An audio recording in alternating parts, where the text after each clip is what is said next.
You can see also that the robot comes out of the piece of paper is because there's no total control. The student is very good because the student can control it very well, but in the case of the child, then the child cannot control the movement so well. And what he's trying to do is to draw straight lines on this white paper. That was the aim of this exercise. In this case, we managed to do this with several of them, with the 14. Here the objective, as I said, was to make sure that, to try and see if the child could draw a straight line. So as you can see, it's not only the piece of paper that is all drawn on, also the floor. And, well, what we had to do here was observe them. Out of the 12 children that did this test, nearly 80% managed to do it with, of course, some error in it, but they can improve. And this clearly shows that it is possible. That it is possible to draw using these sensors that we have created. Another task would be for the child to move the robot between obstacles. The robot has to go down a certain route, avoiding the obstacles. And the child is sitting there. Here, you can move the arm. We cannot see here the face of the child because of the question of ethical committee. Here you can see that the robot goes around a little bit, goes around to show that no, it's not that easy and that there's an 85% of accuracy. Not all of them achieved it. So all in all, we have 68% of total success. Not all the children were able to do it.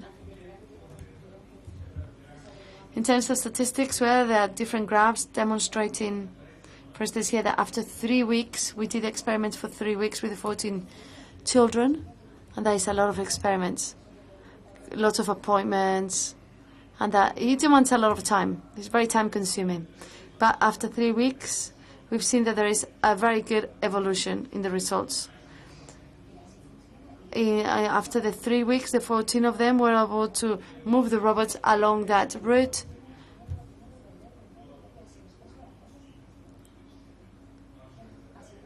%20 were not able to do properly the drawing. And regarding the training, some of them were not able to do it, and so they were outside. They were left outside of that of this project. But this tries to show what we've managed to do in 3 weeks. The valid movements have improved little by little.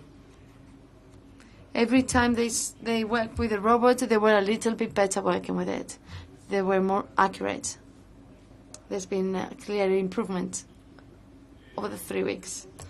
And movements per second, because I've shown videos here of some of them achieving it, but how long do they take to achieve this? We've compared it to a control group.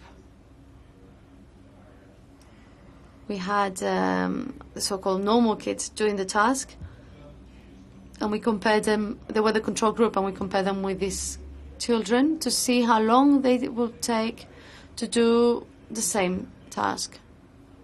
And that was also included in a report.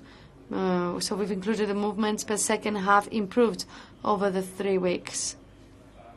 And this is all in a data table that shows that there's an improvement, little by little.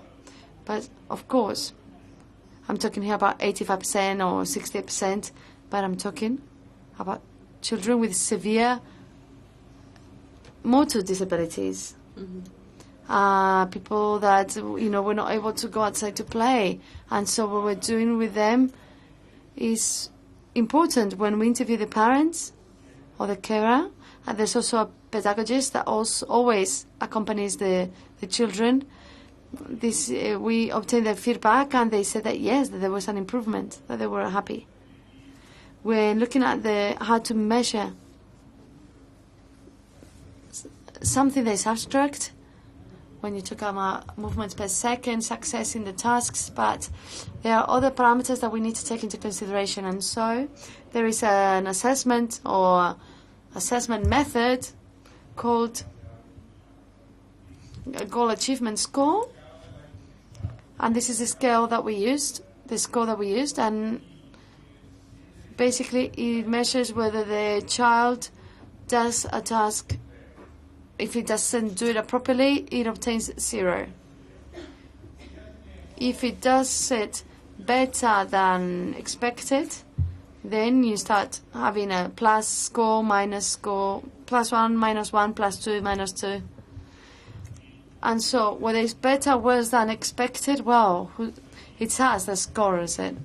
So let's say, well, okay, we set certain metrics. We say the child has to make sure that the robot goes past this point. And if it doesn't, then it's a -1 or a -2. That was a way of measuring it. In literature, we did not find any other way of measuring it. It's the other way in which we had to measure in order to know whether we've concluded with success or not the task, and in order to give a score to the child. We need to be able to measure whether the objective has been accomplished, because the objective also has its mini objectives within it. And that is something that we have to take into consideration. Maybe someone didn't do the whole route, but managed to do a little bit of it. And also, all the metrics depend on the number of objectives they had to achieve. There is a factor of correlation. We gave it at 0.3, as appears in the literature, in order to adjust according to the disability of the child. We cannot, sometimes we have to think that a specific child may not be able to do everything we want because of the severe disabilities. And also, we have to take into consideration that this also has to take into consideration the satisfaction of the child. And that's why we record the facial expression of the child. And what we've seen after several experiments is that the child, after 3 weeks, is really likes the robot after 3 weeks. It's like his toy. And that he realizes that he can do much more than just play with the robot. So, this is everything that we measured according to weeks. We've seen that all the indicators were improved. This according to this score that I mentioned, the GAS. We talked about the GAS obtained by the different children. And so the result, the conclusion is that we've set the basis in order to extend this. It's a very recent work. We just finished a master thesis only 2 months ago, so there's still a lot of work to do. But we've got the initial steps. The robot is working, the interface is working, all the communications are working, we are recording the data. We do the interviews with the carers, with the parents, with the pedagogists, to see how we can face the problem. And we've managed to do all of this. And what we want? Well, we want the child to be able to show that he's able, that he has a cognitive capability, that he can interact with the world, with the people around him or around her, according to his possibilities. And this is important. And after 3 weeks, we saw that every time that we were going to do the test, the child, when he saw the robot with a clown face, wanted to play, wanted to do the experiments. You could see this desire on participating and collaborating.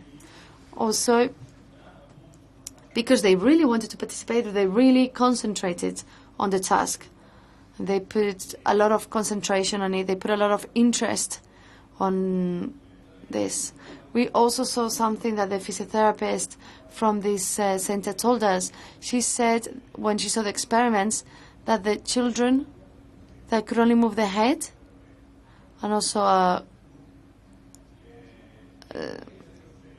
all the children that could only move the face, etc., they did not want to do the therapeutic exercises of moving the head, etc., to try and make sure that the muscles were active. But when the robot was there, yes, they wanted to actually move the head, etc.